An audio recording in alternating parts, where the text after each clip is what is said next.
Holidays-nale, adu namma GT Holidays da. GT Holidays, South India's #1 travel brand. You know you are special when you're with GT Holidays. மதுபோதை மறுப்பு மக்கள் இயக்கம், நியூஸ்7 தமிழ் மற்றும் புதுக்கல்லூரியின் red cross அமைப்பு ஆகியவை இணைந்து நடத்திய போதைக்கு எதிரான விழிப்புணர்வு நிகழ்ச்சியில் ஏராளமானோர் கலந்து கொண்டு உறுதிமொழி ஏற்றனர். காந்தி ஜெயந்தி நாள் ஆண்டுதோறும் மதுபோதைக்கு எதிரான நாளாக கொண்டாடப்பட்டு வருகிறது.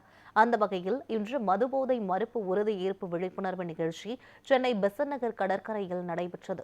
மதுபோதை போதை மறுப்பு மக்கள் இயக்கம், நியூஸ்7 தமிழ் மற்றும் புதுக்கல்லூரியின் ரெட் கிராஸ் அமைப்பு ஆகியவை இணைந்து இதற்கு ஏற்பாடு செய்திருந்தன. இந்த விழிப்புணர்வு நிகழ்ச்சியில் சோழிங்கநல்லூர் அரசு மேல்நிலைப் பள்ளியின் நாட்டு நலப்பணி திட்ட மாணவர்கள், புதுக்கல்லூரி மாணவர்கள், வழக்கறிஞர்கள், சமூக ஆர்வலர்கள், பொதுமக்கள் உள்ளிட்ட பல்வேறு தரப்பினர் கலந்து கொண்டு போதைப் பொருளுக்கு எதிராக உறுதிமொழி ஏற்றனர். நாட்டுக்கும் கேடு, வீட்டுக்கும் கேடு, எதிர்கால வாழ்க்கைக்கும் கேடு. காந்தியடிகள் பிறந்த நாளில் மது போதை மறுப்பதை என் வாழ்நாள் கொள்கையாக ஏற்றுக்கொள்கிறேன். மதுபோதைக்கு மறுப்பு மக்கள் இயக்கத்தின் ஒருங்கிணைப்பாளர் மகேந்திரன் தலைமையில் நடைபெற்ற இந்த விழிப்புணர்வு நிகழ்ச்சியில் நியூஸ்7 தமிழ் உள்ளிட்ட பிரிவு தலைவர் தாமோதரன், புரோகிராம் ஹெட் ராதாகிருஷ்ணன், புதுக்கல்லூரியின் பேராசிரியர் சுலைமான் உள்ளிட்டோர் பங்கேற்றனர். காந்தியடிகள் பிறந்த நாளில் மது மறுப்பு மக்கள் இயக்கத்தின் சார்பில் இளைய தலைமுறை குடிப்பழக்கத்தை முற்றாக நிறுத்த வேண்டும், போதை வேண்டாம், மது வேண்டாம் என்கின்ற வாழ்நாள் உறுதியை கொள்கை உறுதியாக ஏற்றுக்கொள்வதற்கான ஒரு இயக்கம் தொடங்கப்பட்டிருக்கிறது. தமிழ்நாடு முழுவதும் இருக்கக்கூடிய இளைய தலைமுறை அனைவரிடமும் இந்த உறுதியை பெறுவதற்கு நாங்கள் முயற்சி செய்ய போகிறோம். ஒரு தலைமுறை அழிந்து விட்டது. சாலை ஓரங்களிலே எல்லாம் பார்த்தா எல்லாருமே விழுந்து கிடக்கிறாங்க. கணவனை இழந்த பெண்களுடைய துயரம் ஏழை குடும்பங்கள் எல்லாத்திலையும் இருந்துகிட்டு இருக்கு. பள்ளிக்கூடத்துக்கு கண்ணுக்கு தெரியாமல் இந்த போதைப் பொருட்கள் நுழைந்து இளைய தலைமுறையினுடைய மூளையை, அதனுடைய எதிர்காலத்தை அழித்து கொண்டிருக்கிறது.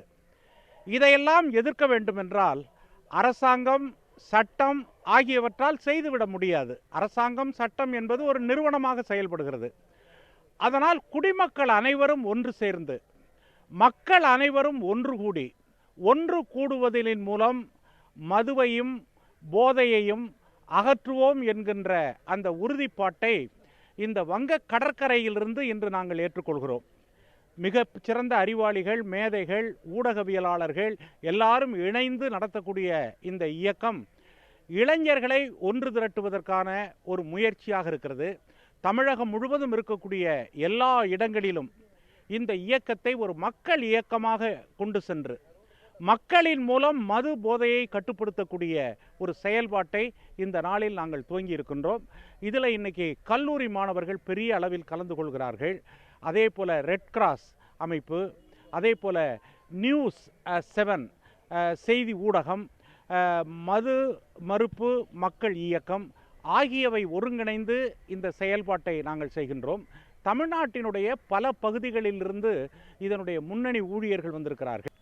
இன்றைய தினம் சென்னை பெசன்ட் நகர் கடற்கரை சாலையிலே மது போதை மறுப்பு மக்கள் இயக்கின் சார்பிலே ஒரு மிகப்பெரிய அளவிலே இளைஞர்கள், மாணவர்கள், கல்லூரி மாணவர்கள், பெண்கள் இந்த மதுவுக்கும் போதைக்கும் அடிமையாகி இழந்து கொண்டு இருக்கின்ற இந்த ஒரு இக்கட்டான சூழ்நிலையிலே ஐயா தோழர் மகேந்திரன் அவர்கள் தலைமையிலே மது போதை மறுப்பு மக்கள் இயக்கம் என்று ஒரு இயக்கத்தை தொடக்கி இன்றைய தினம் உறுதியேற்பு நிகழ்ச்சி சென்னை கடற்கரையில் நடைபெற்று கொண்டிருக்கிறது.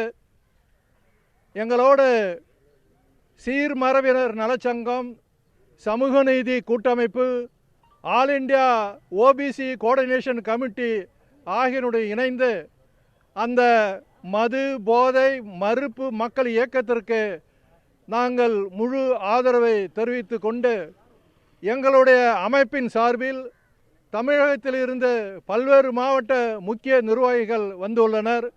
மேலும் இது போன்ற கூட்டங்களில் இன்றைய தினத்திலே மதுரை, தேனி, திண்டுக்கல், தஞ்சை போன்ற மாநகரிலே இந்த மது போதை மக்கள் மறுப்பு இயக்கத்திற்கு வலு சேர்க்கின்ற வகையிலே இன்றைய தினம் நிகழ்ச்சி நடைபெற்று கொண்டிருக்கிறது.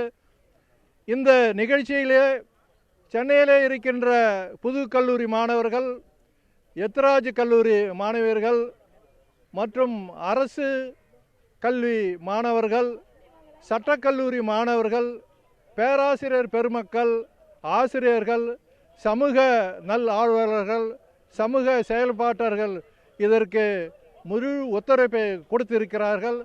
அந்த வகையில் சீர்மரபினர் நலச்சங்கம் சார்பிலும் சமூக நீதி கூட்டமைப்பு சார்பிலும் ஆல் இண்டியா ஓபிசி கோஆர்டினேஷன் கமிட்டியின் சார்பிலும் PK துரைமணி தலைமை ஒருங்கிணைப்பாளர் ஆகிய நான் இன்றைய தினம் இந்த பெசன்ட் நகரிலே இந்த ஒரு அரிய வாய்ப்பிலே கலந்து கொண்டு எங்களுடைய மூத்த நிர்வாகிகளுடன் இன்றைய தினம் ஒரு சிறப்பு பேட்டியை அளித்திருக்கின்றோம்.